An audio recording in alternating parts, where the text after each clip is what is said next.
Indak Jatim. Jumpa lagi bersama saya, Dining Oktahayu, yang akan menemani kamu dalam bincang-bincang seru di acara Canting.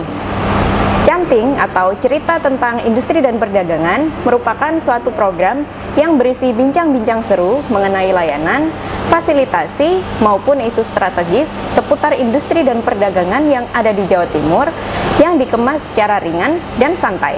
Episode Canting kali ini kita telah ditemani oleh Bapak Agus Budi Purnomo yang kini menjabat sebagai Kepala UPT Aneka Industri dan Kerajinan Surabaya yang berada di lingkungan Dinas Perindustrian dan Perdagangan Provinsi Jawa Timur.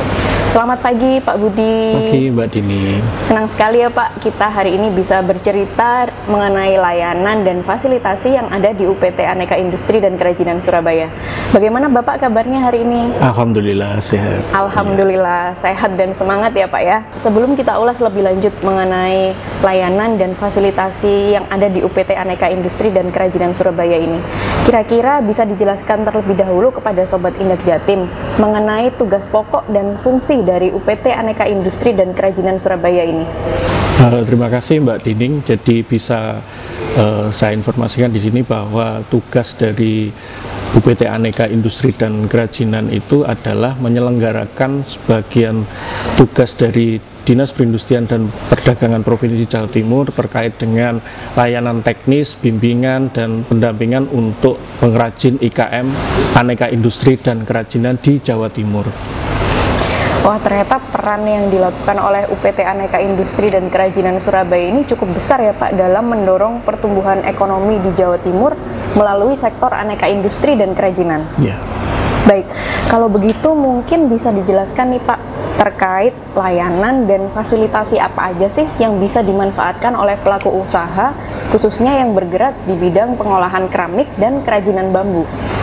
Terima kasih Mbak Dining. Jadi memang kita ada dua workshop khusus, workshop keramik di unit Malang dan workshop kerajinan bambu di Lamongan.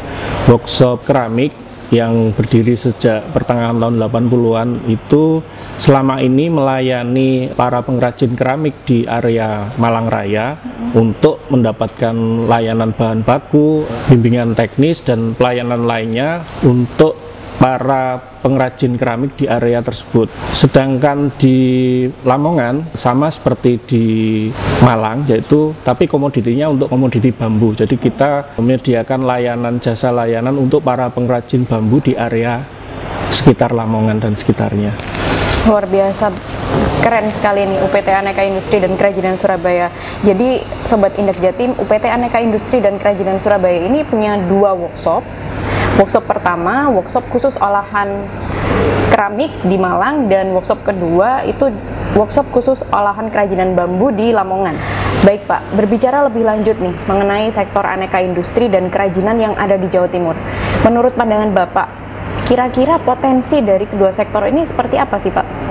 Potensinya sangat luar biasa kalau kita melihat salah satu indikatornya adalah nilai ekspor ya Mbak Dining. Nilai ekspor untuk tahun 2022 untuk produk dari sektor aneka industri dan kerajinan itu sudah dari Jawa Timur saja sudah tembus 1 miliar US dollar.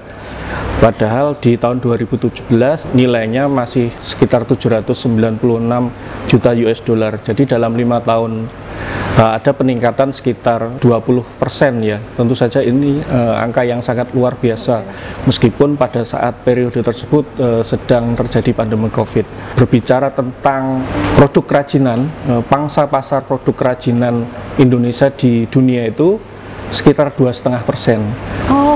Dan Jawa Timur dikenal sebagai salah satu pengrajin utama produk kerajinan di Indonesia. Luar biasa sekali ya Pak, ternyata potensi dari sektor aneka industri dan kerajinan yang ada di Jawa Timur ini. Dan tentunya dengan disokong oleh dorongan dari UPT Aneka Industri dan Kerajinan Surabaya. Nah, jika kita berbicara nih Pak mengenai output dari produk unggulan kerajinan yang ada di Jawa Timur, biar Sobat Indak Jatim nggak penasaran nih Pak, kira-kira produk unggulan kerajinan yang ada di Jawa Timur ini apa aja sih Pak? Tentu saja banyak dan beragam sekali. Jadi Jawa Timur seperti yang kami sebutkan tadi menjadi salah satu provinsi yang banyak mengekspor produk kerajinan ke luar negeri. Domestik juga sangat menguasai produk kerajinan dari Jawa Timur. Kalau kita berbicara batik, itu hampir setiap kabupaten kota itu mempunyai batiknya masing-masing, mempunyai pola yang khas yang merupakan ciri khas dari kabupaten kota tersebut. Kalau misalkan saya bisa kasih satu contoh, di Tuban itu ada namanya batik tenun gedok Tuban. Itu sekarang sedang diproses di Kemenkumham untuk mendapatkan istilahnya indikasi geografis, yaitu hak kekayaan intelektual komunal yang nanti hanya diberikan kepada produk-produk yang khas daerah tersebut. Ini cuma ada sekarang baru sekitar 3 atau 4 produk batik yang mendapatkan IG tersebut. Ini sedang mengajuan dari Tuban yang produk batik tenun gedok Tuban, karena memang mereka membuat itu prosesnya mulai dari kapasnya dibuat menjadi benang, terus ditenun dengan alat tradisional yang hanya ada di Tuban, tenun gedok itu namanya, yang sangat tradisional, terus dibatik hanya di lingkup mereka, dan itu sangat khas. Kalau itu di Tuban, kita bicara lagi misalkan di Bangkalan, itu ada yang namanya batik aromaterapi. Jadi batik itu bisa mengeluarkan aroma terapi sehingga menjadi sangat khas, dan ini sudah ada patennya dan sudah diekspor ke luar negeri, Mbak. Jadi banyak sekali yang harus kita ekspor lagi, batik-batik atau kerajinan di seluruh Jawa Timur yang punya keunikan atau keunggulan yang bisa lebih dieksplor lagi sehingga bisa memberikan manfaat ekonomi bagi para pengrajin di Jawa Timur. Luar biasa sekali ya Pak. Saya juga baru tahu nih kalau ada batik aromaterapi. Mungkin nanti kalau pakai batik aromaterapi nggak perlu pakai parfum ya Pak. Baik Pak. Mengingat banyaknya produk unggulan di sektor aneka industri dan kerajinan yang ada di Jawa Timur ini nih Pak. Lalu upaya apa aja yang telah dilakukan oleh UPT Aneka Industri dan Kerajinan Surabaya dalam meningkatkan daya saing IKM di sektor tersebut Bapak? Saat ini kami fokus untuk memberikan pelatihan-pelatihan kepada para IKM terkait dengan produk mereka. Jadi IKM bisa meningkatkan kualitas produknya sehingga bisa memperluas pasar. Targetnya mereka bisa menjadi IKM yang naik kelas dari yang sebelumnya mungkin skala rumahan bisa menjadi skala industri.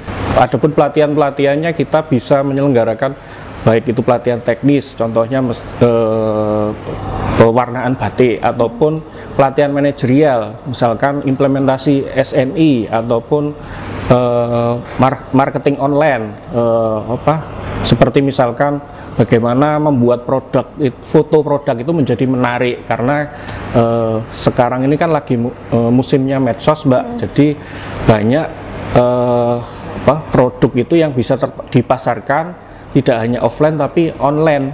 Bagaimana IKM itu belajar untuk membuat foto yang baik, terus memasarkan dengan baik. Jadi itu yang sering kita lakukan, pelatihan-pelatihan baik teknis maupun manajerial. Baik, luar biasa, cukup lengkap juga ya nih Sobat Indek Jatim, baik layanan maupun fasilitasi yang diberikan oleh UPT Aneka Industri dan Kerajinan Surabaya kepada IKM di sektor aneka industri dan kerajinan.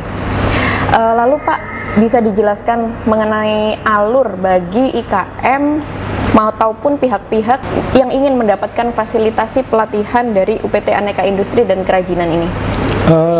Bisa menghubungi kami di kantor kami di Pagesangan ataupun yang di Kedung Doro, atau kalau sekarang zamannya medsos bisa DM kami di IG kami UPT Aneka Industri dan Kerajinan, sehingga bisa kita kolaborasikan. Kami banyak bekerja sama dengan beberapa asosiasi IKM, perguruan tinggi, ataupun lembaga-lembaga lainnya untuk berusaha untuk meningkatkan kualitas produk dari IKM Jawa Timur. Saya pikir itu Mbak. Penjelasan yang sangat keren dan insightful nih Sobat Indek Jatim, dan tentunya sesuai dengan misi Ibu Gubernur Jawa Timur untuk mendorong kinerja sektor aneka industri dan kerajinan yang ada di Jawa Timur. Oh ya Pak, kabarnya UPT Aneka Industri dan Kerajinan Surabaya ini mengelola penginapan dan subdiklat di Surabaya nih Pak. Mungkin bisa dijelaskan kepada Sobat Indak Jatim terkait lokasi, kenyamanan, dan harga tentunya Pak. Oh iya, informasi buat Sobat Indak Jatim semua ya. Jadi kami mempunyai fasilitas penginapan dan ruang rapat. Kita nyebutnya itu AIK Homestay. Itu ada 2 unit, yaitu di Kedung Doro, Jalan Kedung Doro 86 sampai 90 Surabaya, dan satunya lagi di Pagesangan, unit Pagesangan. Lokasinya dua-duanya strategis, yang satunya di pusat kota, satu lagi dekat dengan Masjid Agung. Tentunya fasilitasnya standar dengan penginapan, yaitu AC, TV, kamar mandi dalam, WiFi, tapi harganya relatif terjangkau Mbak, yaitu cuma 50.000 per orang. Jadi monggo bagi Sobat Indak Jatim yang berminat mungkin berkunjung ke Surabaya, bisa langsung datang ke lokasi tersebut. Luar biasa sekali Sobat Indak Jatim, dengan lokasi yang strategis itu dijamin anti kantong kering pokoknya. Nah, buat Sobat Indak Jatim yang sedang berkunjung ke Surabaya, boleh nih dipersilakan mampir dan menginap di AIK Homestay. Wah, nggak terasa nih Sobat Indak Jatim, pagi kita hari ini diisi dengan obrolan santai namun tetap berisi ilmu-ilmu penting dari Bapak Agus Budi Purnomo. Baik, terakhir Pak, sebagai penutup, kira-kira adakah ajakan atau pesan yang ingin disampaikan kepada Sobat Indak Jatim, khususnya bagi pelaku usaha yang ingin meningkatkan nilai tambah industrinya agar semakin berdaya saing? Terima kasih Mbak Dining. Beberapa tahun terakhir kan kita sering mendengar jargon atau istilah IKM naik kelas. Jadi kami ingin mewujudkan itu melalui pelatihan-pelatihan, baik pelatihan teknis maupun manajerial, sehingga para IKM tersebut yang sebelumnya mungkin skalanya hanya rumahan bisa menjadi industri, yang sebelumnya penjualannya hanya sekitar area tersebut bisa ke kota-kota lain, bisa ke luar pulau, bahkan bisa ekspor. Jadi diharapkan dengan pelatihan-pelatihan yang nanti kita selenggarakan tersebut, para IKM di Jawa Timur, terutama sektor aneka industri dan kerajinan, bisa meningkatkan kualitas produknya sehingga bisa memberikan manfaat ekonomi buat mereka. Saya pikir itu Mbak Dini.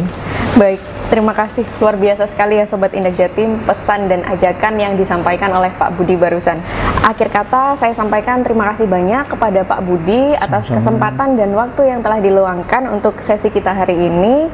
Dan terima kasih juga kepada Sobat Indak Jatim yang telah mengikuti sesi bincang dan cerita kita hari ini. Sampai jumpa di cerita-cerita selanjutnya.